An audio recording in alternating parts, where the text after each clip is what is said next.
Welcome to Building Excellence, episode number 8. Today we have the illustrious David Brooke of Brook Group Real Estate. Easily the number one real estate agent in Connecticut and builder of teams, possibly New England, and then the country.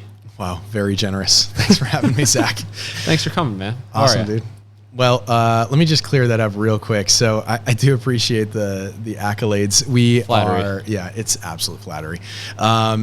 So we did generate a number of sales to reach the top selling team in the state of Connecticut for units. In terms of like individual realtor, I think that we do a pretty good job, but as in terms of like being number one for the realtor, probably number one in my heart, in my mother's heart, and a couple other people out there. But definitely those are the only people that matter, right? That's the only people. Either way, you're still crushing it. Anyways, so what are we talking about today? I'm pumped to be here. Yeah, man. Thanks for coming. So this podcast is all about business, entrepreneurship, self-development, and obviously construction, because that's what we do. And excellence. Kind of just, of course, excellence is right in the name. An unfortunate thing, I think we're going to need to change the name of the podcast. Why is that? Because I noticed probably a week after we had started it, somebody else started a podcast the exact same day with the same name. Yeah. June 28th. Uploaded their first one. Yeah. To like Apple or something. We upload to Spotify. Okay. So it's like two different systems. Nice. But yeah, man. So it's like, I've listened to a couple of his things. It is what it is. He interviews like coaches and stuff. Oh, that's fantastic. So not like the top 1% realtors out there. No, probably he would if he could, But yeah, we might need to change the name. But excellence. How'd you come to that? Because obviously I find like an affinity to that. Our company has that as its, demand excellence. Demand excellence. Yeah. So what was it for you that kind of drew you to that? Well, I mean, you've watched ZN Construction come up and me come up in this space, and it wasn't always like laid out, like the plan of attack and the plan of where you want to go. You know what I mean? Okay. But over the years, you kind of develop like an idea of what you want to do and how you want to offer your service and what clientele you want to work for, what kind of product you want to offer, this and that. Yep. And you need something that's like a word or an ideal to strive for. Absolutely. So excellence is one of those words that just kind of covers everything that I want to be and want to be able to offer. And building excellence, it worked well for this podcast because we build stuff and we try to build things with excellence. And that word has a large place in our company and in our team and seemed to fit. But we'll have to figure out something else to do with excellence to call it. That's interesting, man. I mean, I think for myself, when I had thought about the word excellence and I attached it to my own business, for me, it was a day mark for us. It was a beacon. It was, that's something that I can absolutely strive towards every single day. And so when people ask me, they're like, hey, what does it mean when you say demand excellence? Like, I'm demanding excellence of the product, yes, that I want to deliver to you, the service that I want to deliver to you, but I'm also demanding excellence of myself. And in fact, it's giving your clients permission to demand that excellence of you. And so I think when you're in an environment, and I know that you create this with your staff just from talking with you over the years, you're constantly raising yourself and others up to a higher calling or a higher level. I think that's only, more beneficial for yourself, your team, and also for the consumer of who's ever, purchasing your product or your services or whatever. So I'm in complete alignment on that excellence thing. One of the hardest things that we have, at least, in our company, is we're constantly reminding ourselves of like what excellence is and redefining that bar. So I'd probably ask you, like, what do you guys do in order to like redefine and like reaffirm of what excellence means at your company?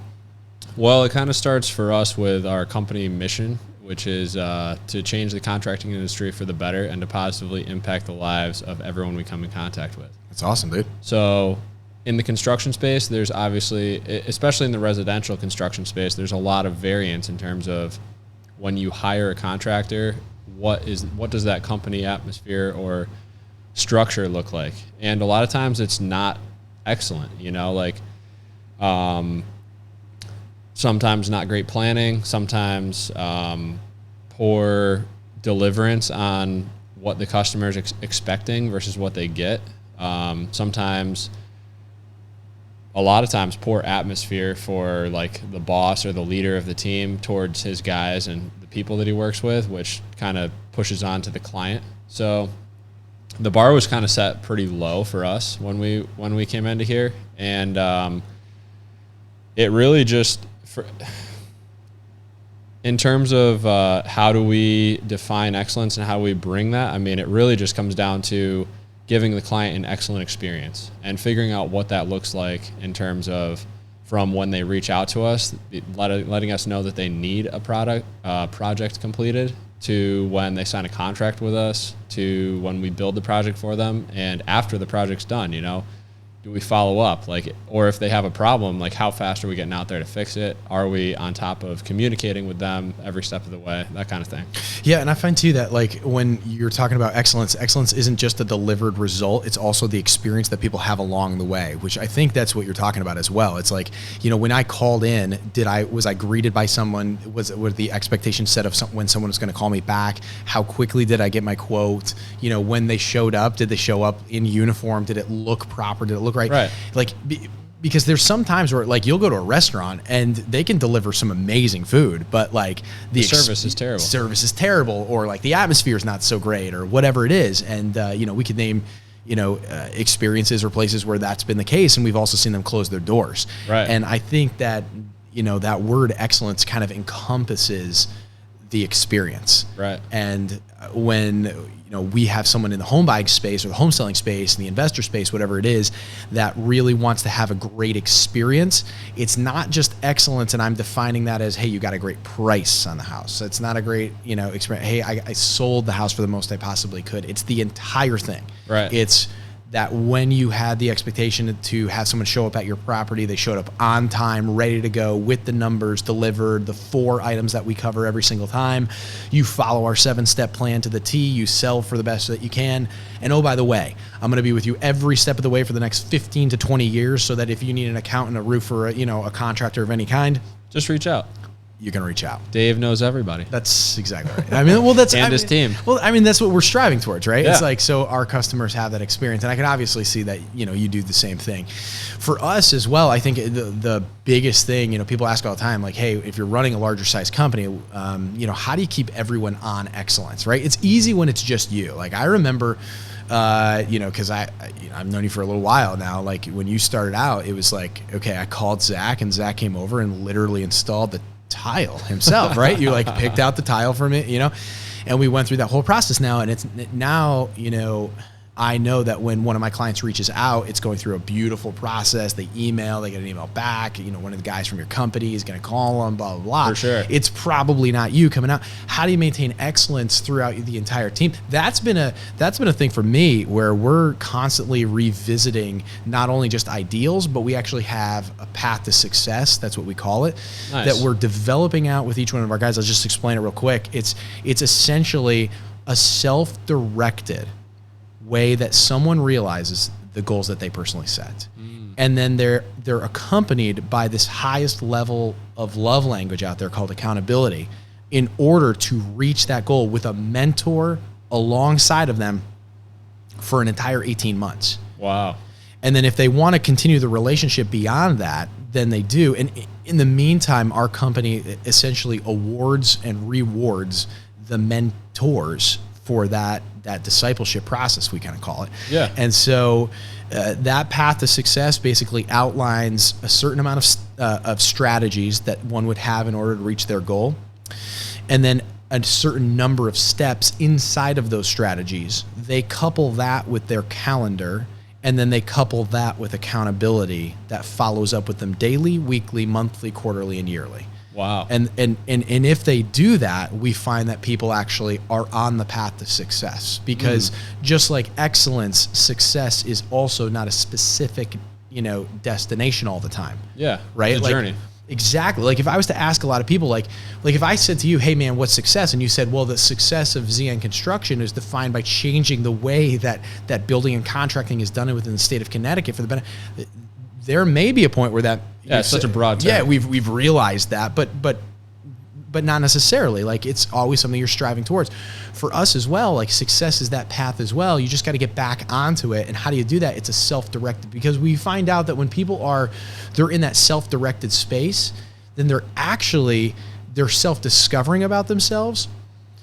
And why that is important is I can tell you all day long how to sell real estate the best ways that I possibly can, and you can regurgitate it back to me, and you could probably be like, okay, cool. And if we spend a half an hour together, you'd probably get it and pick it up. It's not genius work all the time. Yeah.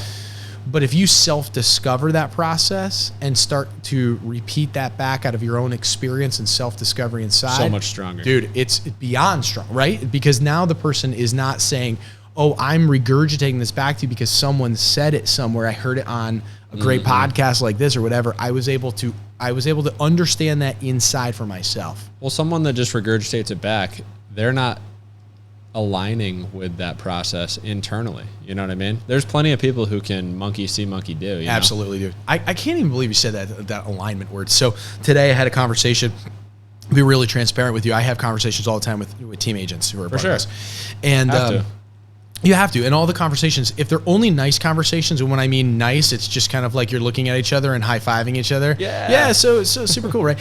So, but if you have the hard conversations, those are the conflict conversation, healthy conflict conversation. You actually end up stronger. So, I always butcher this guy's name, but I think it's like Lencioni. I think his name. He creates a pyramid. Go ahead if you're watching this or listening to this, Google it. It's this pyramid. 5 stages essentially to a functional or dysfunctional team. And the first place starts with trust. The second from that is conflict. After that, you actually get to commitment, then accountability, then results. People all the time want to jump right up to the results. Give me those results. When you don't see something adding up to one of those top layers up there, you're going to have to look at the layer below. Right. And one of the things that we went with today was just, man, you can have all of the accountability, you can have, all of the access, 2 words that I use all the time, access and alignment. You can have all the access in the world, but if you don't have alignment, it's absolutely useless. And, the conversation today was going pretty well. And I indicated, hey, listen, do you know that I have access to Big Sky? I was like, do you have any idea how much money I pay every single month for Big Sky? Can you also tell me the last time that I walked in there, right? Like I can have all the access in the world to the best in the business, but unless I'm aligning with what they're doing and I'm showing up and I'm taking a part of all of what they offer, I'm actually getting less value. It's pointless. I'm actually getting less value for myself. For sure. So, for us, I think it's, constantly bringing people back to their path to success and then asking them, you have all the access in the world. What's alignment look like for you? And I'm wondering if, I'm sure you could probably go through the same. That's it's funny how different teams have different struggles and ways that they go through things, because I assume that is somewhat of a big problem when you have the agents on your team kind of have to self-start themselves to be able to perform, right? Go into that. What do you mean self-start? So you provide the leads, you provide the systems, you provide all this stuff. But if the agent, but you're not having them do something from 8 to 4 every single day or something like that. That's you're doing X, Y, and Z. Or you have probably a handbook or something. This is what you should be doing. You should be calling these people, reaching out to all your contacts. Who do you know that's going to buy or sell a house? For sure. Yeah. I understand where you're going. But unless the person actually gets out there and does it, which there's not really it's not like they're getting paid hourly or something like that to do that, then they're not going to have any success in terms of a closing, right? Yeah, that's exactly right. And the reason is because in my business, people are always under the assumption that we get paid too much. Right? So that's the thing. How are they getting paid this much Little money? do they know, there's plenty of deals where you don't get paid anything when you work out all the hours you put. Exactly. So people think, okay, it's just this immediate transaction that happens. You list the property, it sells really quick, and you happen to get a certain amount of money at the end. The problem is with that is they don't understand, or I should say the consumer may not understand all the time, the hours that goes into that process, like you're saying. Exactly. And what's hard about that is because I am trading every single day on risk and reward, right? Risk and benefit. And for those who, I mean, you employ people in your organization, and they trade out on that as well. They know that their paycheck is consistent, right, for a certain amount of reasons. Your paycheck, however, may not be, I'm not sure, but some people's paycheck, at least in our organizations, are not consistent. They're not consistent, right? And so what they're essentially doing is, I will take a greater reward later on for the increased risk right now of not having something that's consistent. And then when you factor that in, then it starts, all the numbers start to make sense. The problem is that in our business, if you don't get yourself into a place of discipline, which is consistency to a specific task on repeat, right, over and over, then it's going to feel very vague. Right. And it's just going to be random paychecks that show up and random connections. And you don't really know how that happened or what did you do. Correct. And you can't scale randomness. It's like trying to scale chaos. Right. It's not going to work out. So our job is to essentially structure the business into a place where they can look at their calendars 8 through 5 and say, I should be doing these activities. Exactly. The thing that I find out, which is absolutely incredible, and you probably see this as well, is you're a visionary and you see the best in people. For sure. All the time, right? It's like almost like a curse. Like you'll look at this person, you're like, Jim, you are. All you have to do is this, and you'd be so much more advanced or further along. Exactly. Like we see people for the best of what they could be, and we want to live in that space because we see that for the world around us, and we're constantly creating that world around us into that better thing that we dream of. And I think it's this cool God-given thing of creation. Like, for sure, just gives that to us, and like he sees it the same way. And so we walk in that same path and we see other people and do that. So the hard part is that belief system and your work ethic is actually, it's sourced in that. It's sourced in that I believe the world to be a better place, and I believe the people can be a better. But if someone doesn't have that same mindset for themselves or that same belief system at their core, then they actually don't work out of that. Right. They don't work out of the best thing that you could be. And, some of the examples that I've used with my team is, I know parents who look at their children and, they say to them, you could be the best athlete in the world. You could be, fantastic at school. You could be wonderful at, arts and crafts or, music or whatever else it is. But that may be true. And they know that child better than anyone else. Could probably speak to them better than, an employer like you and I could speak to anyone else.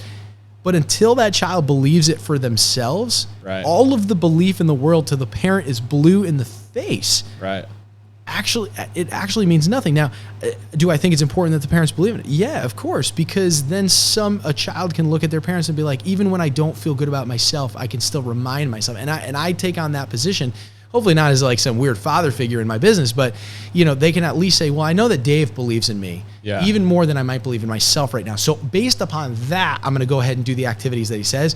But I think you and I have probably realized this in our own businesses, where we can look and say, we can hope and want and trust for the best of those people around us in our organizations. But until they're the ones who actually pick that up and align with what we set out, man, it's tough. Like, sometimes people are going to do it and sometimes they're not. They're not. I know. So let me ask you this, because this is a weird question. Sometimes comes up to me all the time.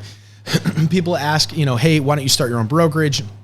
Just to be clear, while I'm on this, just for compliance purposes, I run a real estate team inside of a large national brokerage called eXp Realty. People ask me all the time, how come you don't start your own brokerage with this? And the reason is, and I'm going to relate this exactly to what we were talking about, it's because it eventually becomes a numbers game, right? Because if that belief is true, that people can either strive or thrive, right? Depending on, whatever mindset that they have, fail, right? It's just straight up fail. Then is it a numbers game where you and I are employing as many people as possible in order to realize the best, and that the best will always rise to the top? I mean, what are your thoughts on that? Because people ask me that often. The brokerage question, I don't know, but the numbers game question, yeah, that's it. I definitely think, so it's a little bit tricky for us. So like many times some people think that because they see construction on TV or they watch YouTube videos that it's easy. And it is easy if you have the experience and the skill set and the knowledge to do it. You know what I mean? But it's really not. The work that we do is hard, and it takes a lot of skill to do. And when we're looking for new people, we have people. So our hiring process is a little bit different than most companies. We'll have, sometimes people will say they want to try out, they want to work with us or something. We won't even give them an interview. We'll have them come and work with us for a week and see how do you work in the field? Because you might do a little like phone interview or something like that. Like, hey, like, what are you looking for? What's your experience? This and that. Try to place them a little bit better. But we find that works really well for us, because when you're working in the field and you're seeing and you're doing the thing that you're going to be doing, you can tell very quickly, is this person a good fit or not a good fit? And in terms of a numbers game, I mean, I feel like we do play a numbers game, not specifically for that reason, but for the reason of we want to have the best team of individuals that we possibly can have. And the only way to find those individuals is by trying out different people, because not everyone is going to have the mindset of, I want to be a good carpenter. I am a good carpenter. I've had 10 years doing this. You know what I mean? There are guys who have been doing it for 10 years the wrong way. And those people are not the right fit for us a lot of times,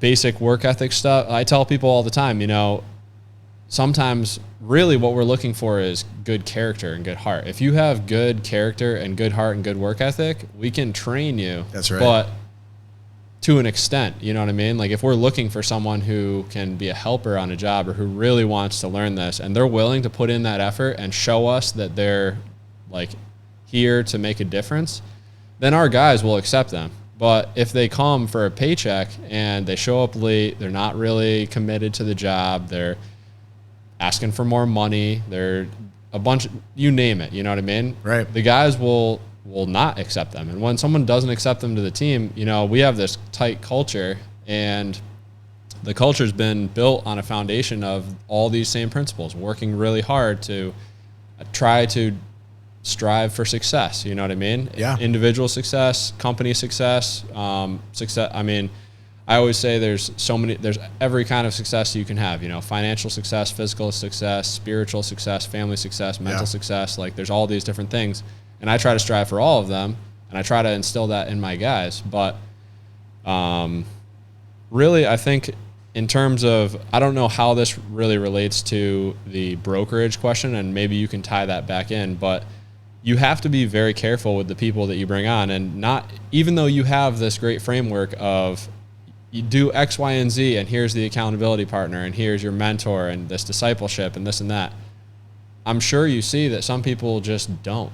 Or Absolutely. They try and they suck at it. And That's it's right. like, I'm sorry, bro, but I will try and push for you and advocate for you multiple times and push you in that direction of getting better and being a better person, because that is going to help you perform on this team. By performing on this team, you're going to perform in your personal life because of all the benefits that are associated with that. But if you don't put in the work, if you don't show up and say, hey, Zach, I'm here to win, you know what I mean? Then over time, it's not going to work out. And you're going to have the hard conversation. Sorry, man, it doesn't work out. Wish you all the best, but we tried. We gave you everything we could. We're not going to sit here and string people along, because that's just going to drag us all down. Yeah, and I think one of the hard mindsets that I had to deal with and overcome was people would come back and be like, well, not everyone wants to be the best. No, and that's okay. As long as you want to do something and you do that thing really well. You don't have to be the best, and no one has to be Dave in Dave's organization. But if you're going to perform in this position and want to stay in this position, you have to do that effectively, right? That's right. And I think just relating that, some people, I've told them hey, listen, if this is going to be the top performing team in the state of Connecticut, you need to play like you're a part of that. Mm-hmm. And I think one of the hard parts is that people don't understand that companies, they think that companies are just this entity that works off of, some magic or I don't know what it is. The money just comes out of the air. It comes out of the air. But it's actually made up of people. And I likened it, when I talked to somebody, a while back, it was, this is like coming over to my house, and I might be the host and I might provide a lot of stuff here, but everybody brings something to the table. And one of the things that I find is that there's a lot of people who show up and they just want to take off the table, right? And most people would never go to a house without something in their hand. You know, it's just polite. I think that's like socially ingrained from like childhood. You bring someone a bottle of wine, or like, hey, what side can I bring? But, you know, people show up to companies a lot of times just looking for what can I get? And and I love that Kennedy quote. It's like, don't ask what, your country can do for you, but what you can do for your country in the same kind of way. It's like, people don't understand that, like, when you have that reverse mindset, when you can have that, what can I do for this company? Like, you are going to get elevated in a massive way. For sure. And to get exactly what you want, especially when you have leadership that's like encouraging that. Right. And, people wonder why, or they may not succeed when they're looking to take, when your organization has the verbiage and the mantra of giving. Right? If you're in an organization where all they talk about is giving, and you're coming in and asking to take, you realize like you're going you're going against the grain. Yeah. You're not going to have something, a good result from that. Right. So, at least we've seen that, very, sporadically, but this relates all back to excellence and, what does it mean and how do you keep your team accountable to excellence and everything else. For sure. For just like in the business, if I could like shift a little bit and just kind of ask you, right? Because I know that hopefully, some of the people who are a part of our organization and our, past clients and everything, they're going to want to know what contracting is like right now, because obviously the last time you and I did a podcast, it was like right around COVID or something like that. And last year. Yeah. And like some stuff was kind of going on. So like what's happening right now with like prices and costs of labor? I've been hearing it's so hard to retain people in the industry. I've been hearing that prices for, materials are just through the roof. I mean, what's your experience been? That's a big question. I know. Good thing we got lots of time. All right, sounds good. I cracked one of these sparkling waters, blueberry, pomegranate, and it's fire, delicious. right? It's I wouldn't describe it as fire, but on here it calls it crazy fizzy loves. So tell me. It speaks for itself. All right, thanks. Yeah, dude. So what is it like in the contracting industry right now? Obviously, pricing for materials is very high. Like, I don't know if you've bought anything recently, but 2x4s, for instance, used to be $4 somewhere around there early last year, January 2020. And they were at $15 a 2x4. Dang. Now I think they're somewhere around 10, a little bit more than that maybe, but sheets of half-inch plywood were $32 now, and they went all the way up to like $81 or something like that per sheet. Oh my gosh. So obviously for like people who are building large projects, that is a large difference in price. Yeah. We've positioned ourselves kind of as like a top-end contracting company, and for the value that clients are getting for the service that we provide. And although pricing does shift dependent on materials, the materials are only a part of the project cost. So like say we had a project where we needed 20 sheets of half-inch CDX plywood, and before it was $30, now it's $80. Yep. So 20 times 50 is $1,000 difference, In a project that is $20,000, that's not a large swing, if that makes sense. So to answer your question in terms of like pricing at the start, our pricing really hasn't changed all that much in terms of like a large fluctuation just because of material prices, because we try to build those costs in to our overall numbers for people. So if you look at, like, we don't have a graph set up, but just in terms of knowledge, because I know a lot of our pricing, like if you look at our pricing last year versus our pricing this year, very slight differences in terms of like specific projects that use a lot of these materials that are more expensive. So how are you navigating that? Are you just taking less, or? Sometimes, and sometimes the price goes up a little bit, depending on, like I said, it's depending on the material. Some materials haven't really changed a significant amount, so we don't really have to change that. But for each project, we kind of look at it and say, like for a full bathroom, it's typically around $18,000 to fully gut a bathroom and redo it, paint it, the whole 9 yards with an acrylic tub. That price was the same last year before COVID. So it was yes, some things have changed, but in the overall scheme of things, like for us personally, it hasn't really changed because we've had our numbers kind of dialed in for a long time versus some of these other companies where they're just throwing a number on top willy-nilly for their overhead and profit on top of their labor and their material. Yeah. Their numbers have changed a lot because they didn't have a lot of margin or a lot of like overhead costs already set up to where they could build those numbers in. In terms of getting materials, that has been somewhat of an issue. There's some things that are just really hard to get. But what's like the hardest thing to get right now? Well, you can get anything. You just have to wait for it. So what's like a really long wait time for some? So like kitchen cabinets used to be like 2 months Yeah. lead time. Now it's like 4 months. Dear Lord. So oh my gosh. things take a while, but you have to be shrewd in terms of like and crafty a little bit in terms of like getting things. So like some people have had a lot of problems getting acrylic tubs for bathroom projects and stuff.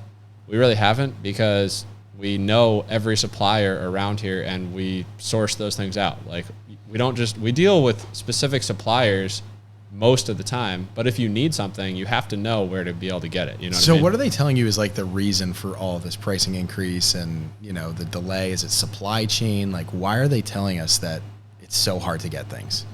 I think a lot of it is just hysteria.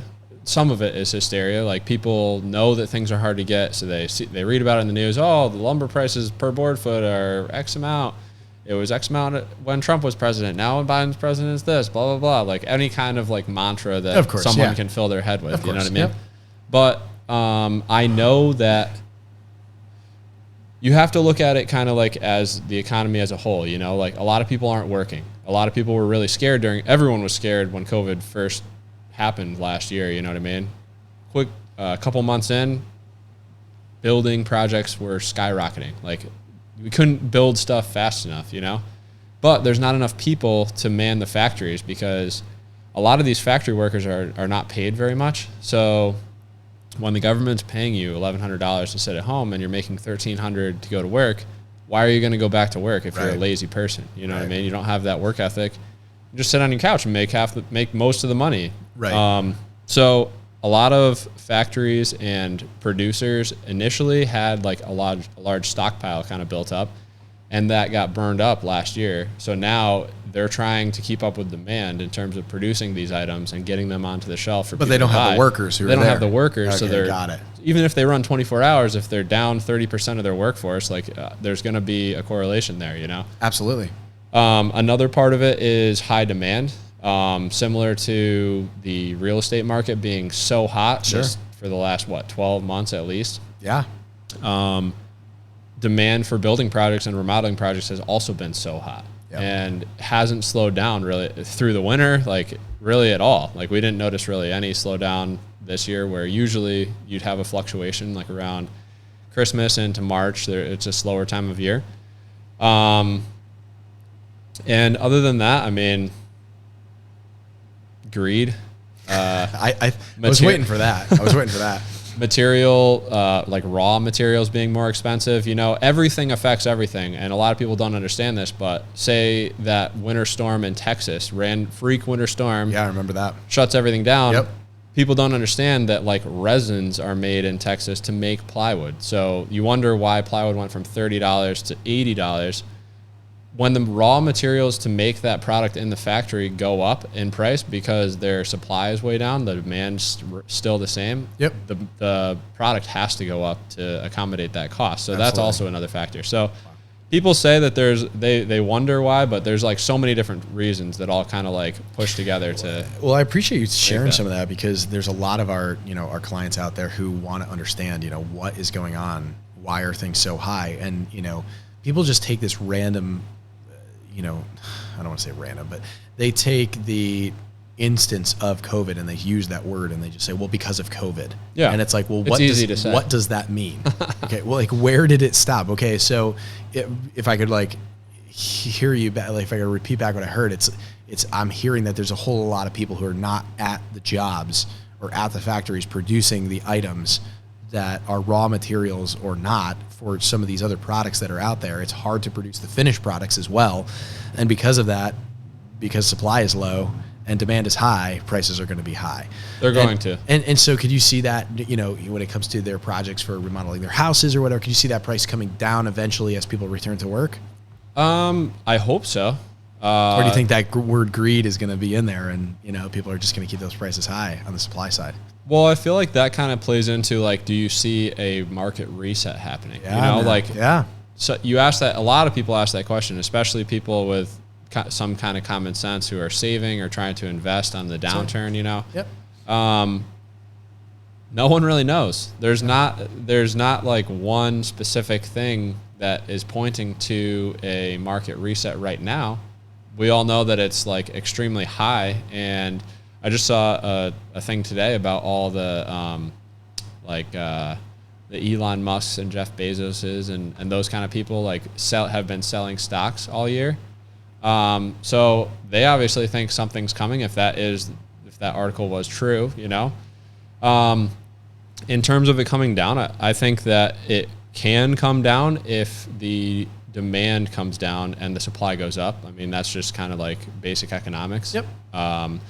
But I think there's also going to be a level of greed in there, and I know that inflation is a factor right now. So if our money is inflated and our dollar is not buying as much as it used to buy, then the price for things are going to stay higher than they ever were before because of that fact. Yeah, so right. I think it's easy for people to say because of COVID, but unless you kind of think critically or can think critically, it's going to be very hard for some people to understand all the reasons why, because they haven't processed all of that extra material, or right. not material, but data, really. Right. That's so interesting. I know for us too, we're always watching, how the government is involved, and when the government gets involved, obviously, it's just, I have my own personal opinions on that, but we can go into that here. I'm sure we can. Maybe but just the purchasing of mortgage-backed securities and how long they're going to continue to do that, and the longer that they do that, it keeps interest rates low, But when something, this is exactly what you were talking about, when something is more affordable and demand gets drawn to that, the more demand that's present there, it's possible for prices to go up. And so mortgages are cheap. So that's the vehicle to purchase houses. Right. So because mortgages are cheap and that's the vehicle to purchase houses. And then in our scenario, it's just like you. They're asking, well, why are the prices so high? Well, a lot of factors. There's a lot of factors. When people in metropolitan areas are contained for an extended period of time, they realize that what they really want is some freedom. Right. And some of the things that they were getting from that freedom was the ability to go out to a number of restaurants everywhere. Everything was easy. Well, that's now shut down. And what they find is that they really like to enjoy open spaces. They enjoy their animals. They enjoy their kids. And they want spaces where they're not in a 2-bedroom inside of New York City, for sure, which is really attractive, but you can't really go to the open spaces. You can't go to, right? And so when that happens, they start looking at Litchfield County, they start looking at Fairfield County, they even start looking at Hartford County, and they start, deciding maybe I want to go there. And then the same is with other metropolitan areas around the country, or not. I mean, employers realize that, when my employees are at home, just like my company, eXp Realty, we'd have actually no office space. They can be just as productive. And in fact, they're going to wake up and check their email. They're going to go to sleep and check they're constantly working. There's no check in, check out. And they're dealing with, less things that just happen with, going to a commercial space, like slip and fall cases, similar, kind of weird HR cases and like all that stuff. So they say, you know what, you can work from home. And in fact, you can work from home anytime you want. Right. So go ahead. And so people start doing some calculations in their head and they start saying, well, why do I live where I live? And some people are cool with, hey, it's just family lives here, or we've always lived here. Some people say, listen, man, I got one life to live, and you know what? I want to live somewhere warm, and so they move somewhere warm. Or they say, you know what? I want a place where I can get a great house with a huge yard, where taxes aren't wild and schools are great. So they show up in Connecticut. For sure. And so there's reasons for that. So price fluctuations go everywhere. Another one is, for us, is that, every segment of buyers is present right now. So the first-time home buyer is present. The second-time home buyer, because the stock market's been so high, people have been home for an entire year to 18 months and not spending their money. They're itching to get out. Dude, they're itching to get out, and not only that, but they're they're like, hey, listen, let's look on this Airbnb and go here. And that is a quick mental jump. The jump from I want to go to an Airbnb to I want to buy a second home is not far for a lot of people. No. Especially when they've got the dough to do it. Dude, I went down to Florida for a 4-day weekend. Yeah. And Fort Lauderdale. Yeah. And I want to buy a place down there. Of course you do. That's what happens. That's what happens. It's like literally like every time, like when you go and travel, like name that conversation that you don't say with your significant other that ends with, hey, we should get a place here. Yeah. Right. Like you just start thinking about that. And so for people, it's really easy to start thinking about the second home. So they got that. And then the next one is the investor. And so you've probably seen in the news as well. It's not just, you always think, oh, well, they want to buy while the market's really down. They want to buy beat up properties and fix and flip them. Okay, that's one sliver that you have heard about, perpetrated by HGTV for how many decades. But, investors are there to put money into a machine that spits more than the money that was put in. Right. Like that's their game. And if that is the rental market, because people are dying to rent larger residences, it's the same people who are living in very small residences and they don't want to be there anymore. They want to have kids and a dog, but don't want to take care of the space. They're willing to rent single family homes, which is why you've probably seen, in the news, with BlackRock and a bunch of these other guys buying up, a ton of space that's out there. Right. Single family rentals. So that becomes a thing, and Airbnb start becoming a thing. And so every single buyer group is present right now showing up for demand in the marketplace. Then on top of it, you've got all of your contracting world, which has prices being raised so much because new construction is more expensive than ever to do. So it forces the resale market prices to go even higher. I mean, it's just, this is we are in the perfect storm. That's what's happening right now. We're in the perfect storm for real estate. And, people are asking me all the time, when is it going to burst? When is this bubble going to burst? And I've got my opinions on that, man. I don't think it's going to crash. You don't think so? No, I mean, hopefully this ages well and you don't send this back to me, like in another 2 years and you're like, here it is. I think there's going to be, it's going to slow down. Here's what's going to happen in my opinion. Sure. We're going to cool a little bit. We're going to get a little bit of a cool that happens, and we're going to set a new plateau level. Okay, so for pricing, you're saying? Yeah. And in my mind, you're telling me, 2x4s used to be $4, right? And then I went to 15, and then it came down to 10. My estimation there is there's going to be definitely some supply chain things. We have been short on new construction houses for like a decade, right? On what needs to happen. I don't see that slowing down at any point, so that's the demand. I see people entering into the marketplace in order to buy homes for a considerable period of time. The vehicle in order to do that is mortgages, which will still be cheap for a little while. Like, all of that indicates that it's probably going to happen for a long time. Is it going to be the freaking frenzy that we've been having? No. So that's where I think the cool is going to come. I think there's going to be a cool that happens a little bit later on this year. People are going to think that it's a crash, and they're going to pull out. You're going to see a little bit of panic that happens, which is typical. I think that's when we advise our investors to kind of scoop in, because once that happens, a new level set's going to happen, and then it's going to be up. You saw this kind of stuff with crypto. You kind of saw the stuff over the years, right? There's always this boon that happens. People pull back, right? Remember when, Bitcoin went up to, 20, 21, whatever it was. Dropped. Pulled way back, but then it resets. Keeps out for a while and it goes up again, resets from 60, comes back down to 30s and whatever it is, and keeps going. That's how I see the pricing happening for real estate. I think we're going to have like a 5% cool that's going to happen over the winter months. I think that the way that this administration handles, this other second variant lockdown. Or second lockdown or whatever happens. And just remember, a second lockdown happens now that we can pull this full circle, man. I mean, that's more people who are staying home, and more people staying home means less resin or whatever, or acrylic tubs get made, means prices go up. Keeps it going. Exactly, man. It keeps perpetrating this thing. So, I think if that happens as well, regardless of a shutdown or not, however drastic, I think we're going to have a little bit of a cool, and then I think it's going to power through for 2022, 2023. But I think there's going to be a culling of, people in both of our industries. If if they can handle that, I think the volatility is a little bit scary for people. For sure. I am hopeful that I've seen a lot of more advertisements for people in the trades, and I'm hopeful that as people get through schooling, that more people will be entering into the trades, which I think will help with yours. I think in my business, there's far too many realtors. Stat came out, it's a couple months old, but it was like there was at one, I think it was in May, there was 1.4 million realtors in the country and 1.1 million homes on the market, right? And so we have to take into consideration the people who just have their license and don't do anything. They don't do anything, right? Investors Exactly. or whatever, and they just hold it. But for me, I'm like the Thanos of real estate. Like if I could, it's like I would click my fingers and gone. Half of them would be gone because it's too much. It's too much, man. There's a lot of supply and demand, and I think we're having a conversation. We see that too right in construction. There's always a handyman that jumps up Yep. or somebody. I mean, you look back to 2007, 2008, like 2006 to 2008. Yep.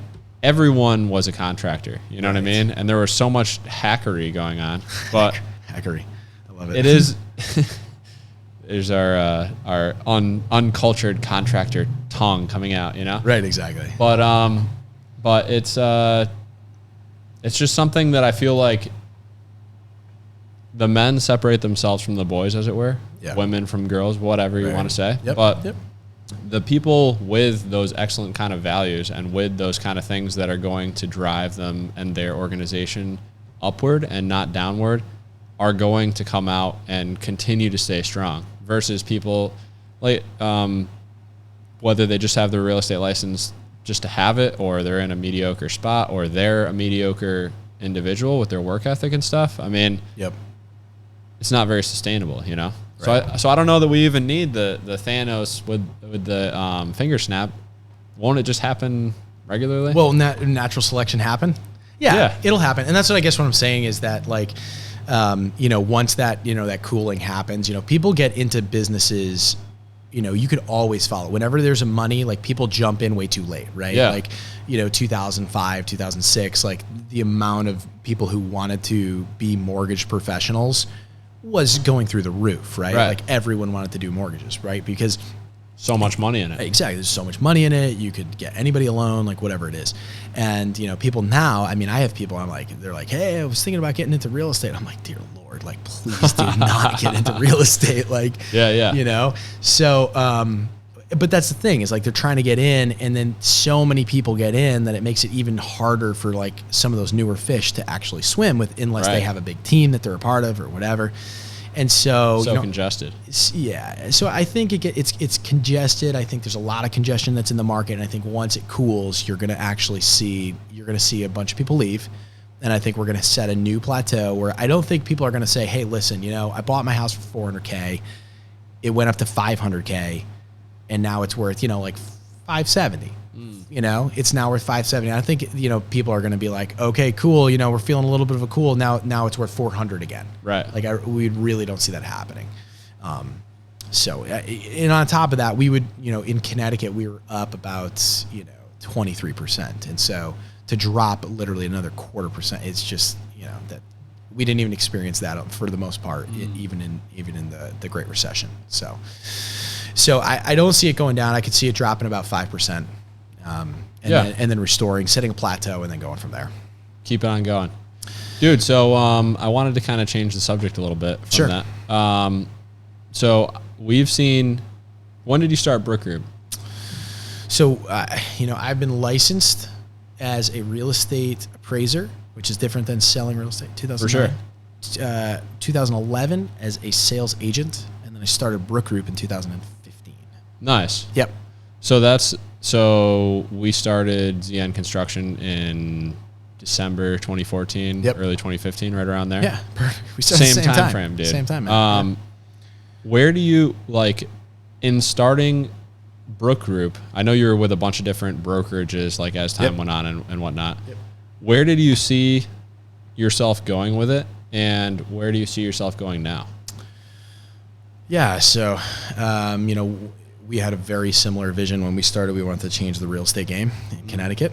And so where did I see it going? I just wanted to sell one home a month. Yeah. That's it. That was my big goal. I was like, okay, let's sell one home a month. And then when I wanted to really change the game of real estate, and we started the team, Yeah. then it was very much about like empowering my teammates around them and teaching them real estate in the way that I knew how to do it best so that they could have the best experience for themselves and for the clients. Where I saw it going at that point was just a larger team that I would run. Yeah. Right. And there wasn't really like, okay, then I'm going to do this thing. Now it's more, you know, how do we bring in partners and allow the customer to experience great experience in the sales process, the mortgage process, the insurance process, all of those ancillary processes that go into it, so that they're not walking into the real estate transaction going, you know what, I had a really good sales agent, but the mortgage professional, she wasn't great. Right. You know, or the insurance person, when she met me, wasn't fantastic, but, you know, the contractor was good. Right. He was good. Like, what we want to do is kind of like solve that problem long term. And then what I think we've done, you know, we've done some things that are great. We've done some things that, you know, we look to improve on. Some things that we are really proud of are our systems. And what we want to do is we want to eventually license our systems. So because we've had a lot of teams across, you know, the nation who get to know us and say, hey, what would it cost for us to get a hold of some of your systems so we can start employing it right with our people? Because we want to give them a great experience. You know? And for whatever reason, I've just partnered with people who are way smarter than me on my team. And, you know, some are really good at building onboardings, and some people are really good at financial management. Some people are really good at training. And so we just kind of put everything together. And when we did that, you know, our agents succeed. And so people want to have that. And I could definitely see us kind of launching nationally to drop this brand. So it's a, awesome. You know, it's a team brand, but it would be within other brokerages, right? And it would be, you know, agnostic to any you know, brokerage out there. So whether it's EXP, you know, the brokers that I affiliate with, or others. Why make it a? Is there a point to making it still that brand, or why not just sell the system? We absolutely could. I mean, that's the BG system. Totally, man. And it could be the BG system that we sell to other people. But I think, you know, where it goes from here is establishing, you know, we have now the launch of teams with, you know, it's not teams within teams, but it's more or less like a structure of a squad or a family or whatever inside of our group that's there. Because the way that I see things, and I don't know why, you know, people have this weird process with, they don't understand, you know, structures of hierarchy, but like anything healthy in nature is going to replicate itself. Right. And so we see, you know, as Brook Group grows, like there's going to be leaders that develop, and those leaders who we're constantly looking to develop are going to have people who follow them, and they're going to keep disseminating that information, who then raise up more leaders. And that's only a natural process, and we want to incentivize that. So I could see Brook Group growing in that way with, you know, planning a couple other, you know, spots around Connecticut, New York, you know, Massachusetts, Rhode Island. You know, we've looked at that kind of opportunity. And then, you know, obviously the licensing of the BG systems, that's pretty important. And then, you know, for myself, just doing what I am really passionate about. For a lot of years, I've sold real estate, buy, sell, invest in real estate. I love it. I love selling real estate, and I love, you know, helping people every day. Yeah. Another thing that I love doing is, you know, getting in front of real estate agents and helping them grow and develop their business and all of that. And so I could definitely see my career changing a little bit in that regards. For sure. Yeah. That's awesome, man. Do you ever see yourself like getting out of the buying and selling like the holding the client's hand? Holding client's hand. I mean, I could see myself, you know, we tried a little bit this year. This year we tried to, you know, I've handed off more business this year than ever. I think I'm on a record year still, which is kind of cool, right? It's cool. Yeah. But like, you know, at the same time, my leadership team is begging me to get out of sales because, for sure, you know, it's just distract. You know, I love doing this kind of stuff with you and going around and talking with guys, and you know that, you know, on my phone, I'm gonna, you know, power that back on in a little bit, and it's gonna be blown out. Pull you right in. Hey man, got to get out to this property, or hey, help me out with this deal, or that's probably what's gonna be happening. So, it would be a better use of my time to probably not be there and to entrust, you know, the clients who I love, you know, over the years with people who are really great at what they do. Yeah. And in fact, probably better at showing properties or better at this, and you've given them all the tools on how to do that well. So, you know, I could see that happening within the next, you know, 12 months or less. Nice, dude. So, yeah, that's good. That's probably pretty exciting for me. Got to work on the business, not in it all the time, you know? Yeah, it's important. And I think, you know, the guys deserve it as well, you know, because, you know, it's when you spend an hour with someone on their business, they're going to go out and sell 3 more homes or 5 more homes, right? They get excited. Exactly. Like they're not going to care that like, or you worked on their system that's going to bring them back, you know, more leads or whatever it is. they don't care, hey, great, Dave sold, 18 million, since January. Like, they don't care. Right? They're looking at their numbers. They're looking at their numbers, right? They're like, where did Dave show up for my business? And that's one of the biggest things that, I think we've done okay, is the amount of intentionality and presence and, support that we've had where we're directly, incarnationally, like right there with people. For sure. So that's been helpful. But if we could do that on a 10X scale, man, by taking me out of sales, like, that'd be fantastic. For sure. Yeah.